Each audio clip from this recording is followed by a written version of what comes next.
কেউ হয়তো ত্রিমূর্তির মাঝে অনেক হৃদয়কে অন্বেষণ করতে পারে, প্রতিযোগিতার কোনো অবকাশ নেই। আমাদের বাস্তবতায় ভগবানের বিভিন্ন প্রকাশ ভিন্ন ভিন্ন কার্য সম্পাদন করেন। ভগবান ব্রহ্মা, এটা বর্ণিত হয়েছে যে তিনি আমাদের মতোই এক জীবাত্মা, যিনি কর্মানুসারে এক সুউচ্চ পদ লাভ করেছেন। পুরাণে বর্ণিত হয়েছে কৃষ্ণ 7 বছরে সেই ছেলেটি সত্যিকারের পরিচয় জানার জন্য পৃথিবীতে তার মনোরম লীলা বিলাসকালে ব্রহ্মা একবার সকলে গোবৎস এবং কৃষ্ণের 1000-এরও বেশি সন্তানকে অপহরণ করেন। কৃষ্ণকে স্বর্ণ অনন্ত সংখ্যায় বিস্তৃত হয়ে সকল গোবৎস এবং গোপবালকদের প্রতিস্থাপিত করতে দেখে এবং পরবর্তীতে যাকে তিনি সবকিছু উৎস বলে জানেন, সেই বিষ্ণুকেও এই 7 বছরের বালকের সেবা করতে দেখে ব্রহ্মা অবশেষে বুঝতে সক্ষম হলেন যে এই কৃষ্ণ গোবিন্দ প্রকৃতপক্ষে কে, যাকে বিষ্ণু নারায়ণের অষ্টম অবতার রূপে ঘোষণা করা হয়েছিল। তিনি প্রকৃতপক্ষে ছিলেন পরম পুরুষোত্তম ভগবান, পরম সত্যের মূর্ত প্রকাশ। যদি আমি স্বয়ং এই জড়জগতের স্রষ্টা হয়েও আপনার পরম পুরুষত্বের এই নবযৌবন সম্পন্ন প্রকাশ ধারণ করতে অক্ষম, অন্যদের আর কি কথা। যদিও আপনি আমার সম্মুখে এক শিশুরূপে বিদ্যমান, আপনার এবং আমার দেহের পার্থক্য এতই ব্যাপক যে আমি আপনার অসীম রূপের শক্তি অনুধাবন করতেও অসমর্থ। ভগবানের সর্বব্যাপ্ত প্রকৃতি কোন জীবের সীমিত জ্ঞানে উপলব্ধি করা সম্ভব নয়, সেহেতু আমাকে ক্ষমা করুন। পরবর্তী কলিযুগে আমি নিজেকে পুনরায় প্রকাশ করব। আমি সুবর্ণ বর্ণ ধারণ করে শ্রী মায়াপুরে অবতীর্ণ হব এবং আমি শ্রীকৃষ্ণ চৈতন্য মহাপ্রভু রূপে পরিচিত হব। কোন কোন মুনি বলেন 1448 সালে শ্রী চৈতন্য মহাপ্রভু যেখানে অবতীর্ণ হবেন, অনন্তকাল ধরে গঙ্গা দেবী সেই স্থানকে স্বেচ্ছায় প্রদক্ষিণ এবং আলিঙ্গন করে নবদ্বীপের বিখ্যাত 9টি দ্বীপ সৃষ্টি করেন। ভগবানের অচিন্ত শক্তির নিদর্শন স্বরূপ এই 9টি দ্বীপের প্রত্যেকটি পুরাণ সমূহে বর্ণিত নববিধা ভক্তি এক এক ধাপের সাথে সঙ্গতিপূর্ণ। প্রথম দ্বীপটি অন্তর্দ্বীপ। পদ্মবলয়ের কেন্দ্রে অবস্থিত এই স্থান এই পবিত্র ধামের হৃদয় স্বরূপ, ভগবানের মহাপ্রধান্য প্রকাশের জন্মভূমি। যদিও এই দ্বীপ 9টি দ্বীপের প্রথমটি এবং সর্বাগ্রগণ্য, অন্তর্দ্বীপ ভক্তিযুগের অন্তিম স্তর তথা আত্মনিবেদনের রূপক। যেখানে অন্য কোন স্থানে ভক্তিযুগের অনুশীলন হয়তো দুঃসাধ্য, সেখানে মায়াপুরে গৌরাঙ্গ মহাপ্রভু এবং তার চিন্ময় প্রথম প্রকাশ নিত্যানন্দ মহাপ্রভু রূপে অবতীর্ণ শ্রী বলরামের করুণায় এই সর্বাত্মসমর্পণ অর্জন সম্ভব। এই পবিত্র ভূমিতে 2টি বিশেষ শিবলিঙ্গ অবস্থান করছেন, যথা গোপেশ্বর শিব, যিনি মহাপ্রভুর সেবায় কাউকে স্বয়ং নিযুক্ত করেন, এবং ক্ষেত্রপাল শিব, যিনি এই ধরনের রক্ষক।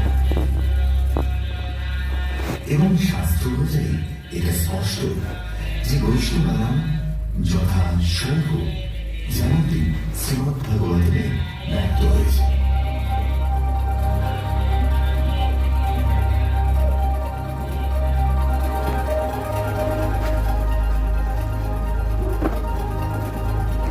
দ্বিতীয় দ্বীপ হল সীমান্ত দ্বীপ, যা ভক্তিযুগের প্রথম স্তর তথা শ্রবণের রূপক।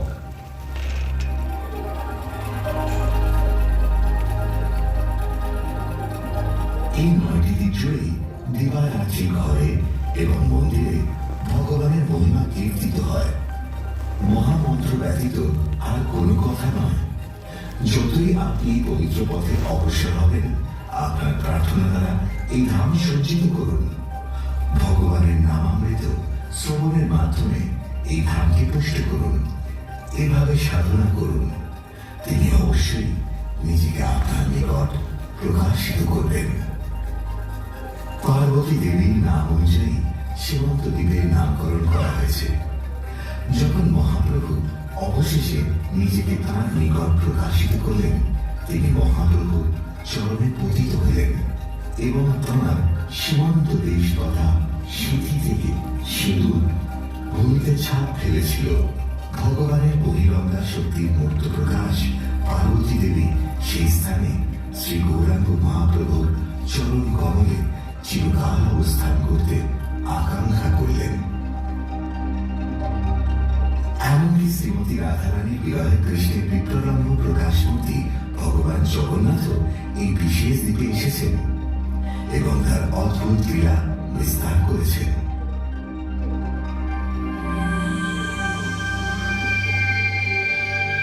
শ্রীগোত্রী হল তৃতীয় দ্বীপ। ভক্তিজীবীর পরবর্তী ধাপের সূচক তথা কীর্তন।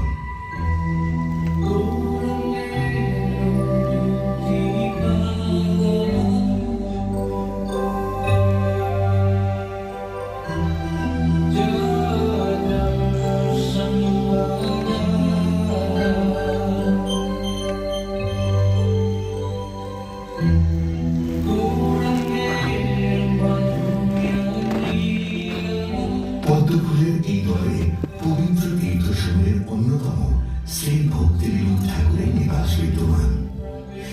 এই গৃহের বারান্দা থেকে তিনি মায়াপুরের ভূমিতে এক রাজকীয় উজ্জ্বল মন্দির উৎকীর্ণ হতে অবলোকন করেন।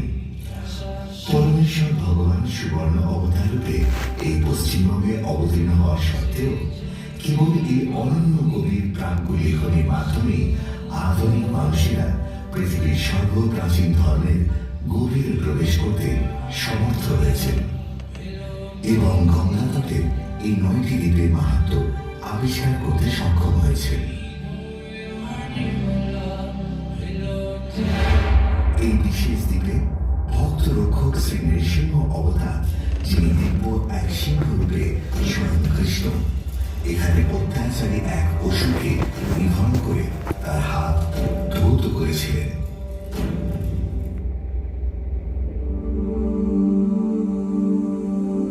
চতুর্থ দ্বীপ তথা মধ্যদ্বীপ ভক্তিযোগীর স্মরণাঙ্গের রূপক।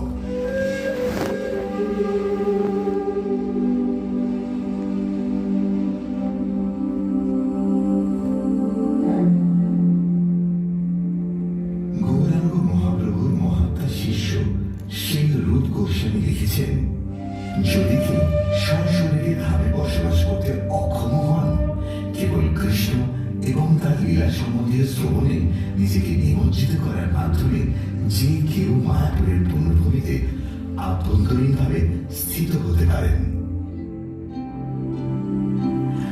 কৃষ্ণলীলা শ্রবণ এবং চিন্তনের মাধ্যমে আমাদের আত্মা স্বাভাবিকভাবে নতমস্তক হয় এবং তাঁদের প্রতি শ্রদ্ধা জ্ঞাপন করে, যারা জানেন যে এই জড়জগতের ভেতরে অথবা বাইরে পরমেশ্বর ভগবানের দিব্য বৈষম্যের মতো মধুর এবং সুন্দর আর কিছুই নেই।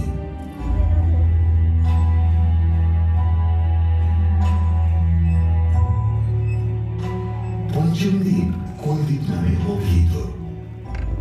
তার অন্তর্নিহিত ভাব হচ্ছে পাদ সেবন।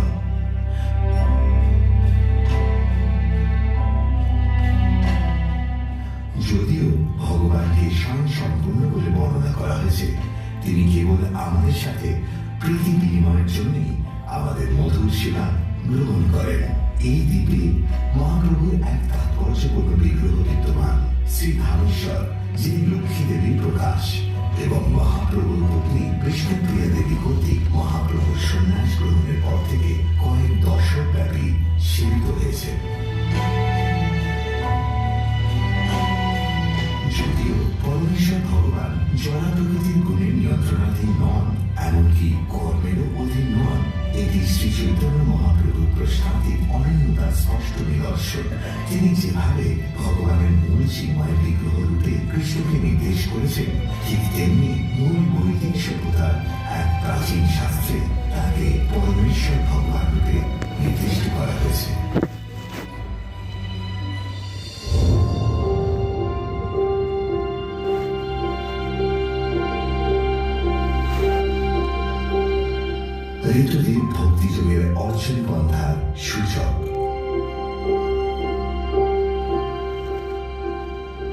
ঠিক যেমন ভাবে শিশুরা পুতুল এবং খেলনার সাথে খেলার মাধ্যমে নিজেদের ভবিষ্যৎ জীবনের জন্য প্রস্তুত করে, শ্রী রাধা কৃষ্ণের ভক্তেরা তাদের প্রাত্যহিক জীবনে চিন্ময় জীবনের সেবায় নিজেদের রত রাখেন। যারা ভালোবাসেন এবং যারা তাদের প্রিয় ব্যক্তিদের থেকে প্রেম লাভ করেন, তাদের মাঝে যদি নিয়ত প্রেমপূর্ণ ভাবের আদান প্রদান না হয়, তবে সে কেমন ভালোবাসা? এই দিক হল সেই চিন্ময় স্থান যেখানে সকল জ্ঞান প্রকাশিত হয়। বেদসমূহ, উপনিষদসমূহ, পুরাণ, স্মৃতি এবং 64 প্রকার জ্ঞান পৃথিবীর এই একই স্থানে নিয়ে আসা হয়েছিল।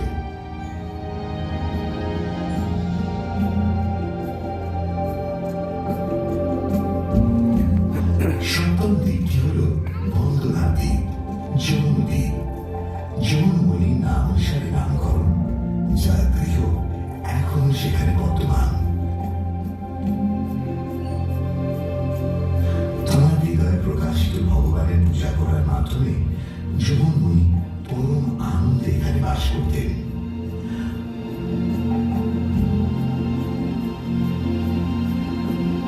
গঙ্গাপুত্র বিশ্বদেব এখানে তার পিতামহের সাথে সাক্ষাৎ করতে এসেছিলেন। যমুন স্নেহপরায়ণ হয়ে তার পৌত্রকে ধর্মের নীতিসমূহ শিখিয়েছিলেন।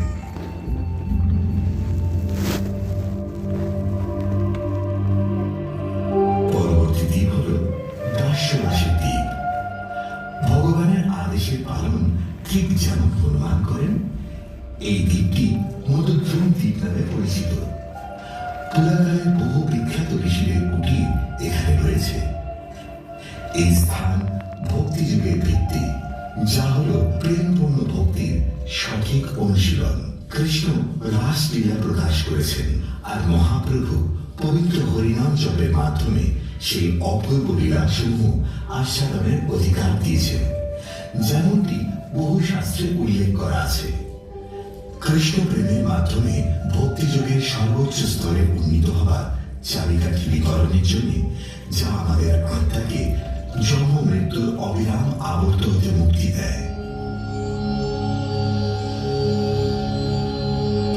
নবম দ্বীপ হল রুদ্রদ্বীপ, যা ভগবান রুদ্রের নামে নামকরণ করা হয়েছে, যিনি এখানে তার পার্শ্বদের সঙ্গে বসেছিলেন এবং গৌর কথামৃত বিতরণ করেছিলেন। বন্ধুত্বের দ্বীপ সক্ষম হল সর্বশেষ পদ্মপত্র।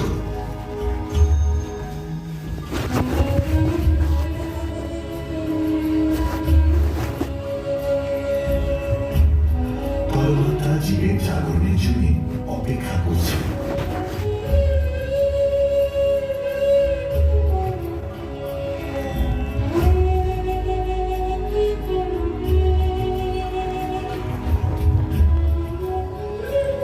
শ্রী গৌরাঙ্গের সর্বোত্তম অবদানের অন্যতম হল তার বিখ্যাত অচিন্ত বেদাবেগ তত্ত্ব, যা সকল শাস্ত্রের সারা দিশা এবং তা পরিশেষে ব্যাখ্যা করে যে আমাদের আত্মা যুগপৎ এবং অচিন্ত ভাবে ভগবানের সাথে অভিন্ন এবং ভিন্ন। শাস্ত্রসমূহ আমাদের জানায় যে যুগপৎ এই চিন্ময় সাদৃশ্য এবং বৈসাদৃশ্যের উপস্থিতি সত্ত্বেও চিন্ময় বৈসাদৃশ্যই প্রবল। এইভাবেই রাধা এবং কৃষ্ণ অভিন্ন, কিন্তু তাদের অসীম দিব্য প্রেমের বিবিধ স্বরূপ অনুভবের জন্য তারা একই সাথে পৃথক। আর আমরা হলাম চিন্ময় আত্মা, চিন্ময় স্ফুলিঙ্গ, যারা মহাবিশ্ব নামক জড় জগতের গর্ভে আবদ্ধ হয়ে রয়েছি, যার উদ্দেশ্য হল ভগবানের সাথে চিন্ময় ভালোবাসা বিনিময় করা।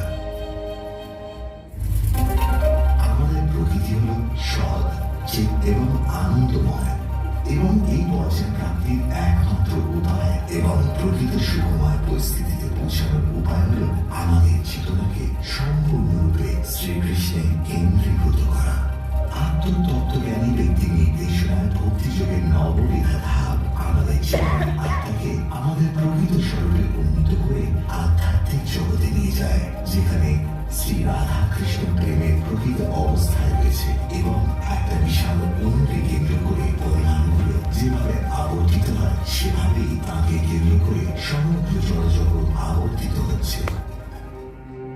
অভয় চরণারবিন্দ ভক্তি বেদান্ত স্বামী প্রভুপাদ একদা বলেছিলেন, আমরা কৃষ্ণের নিকট ফিরে যাব।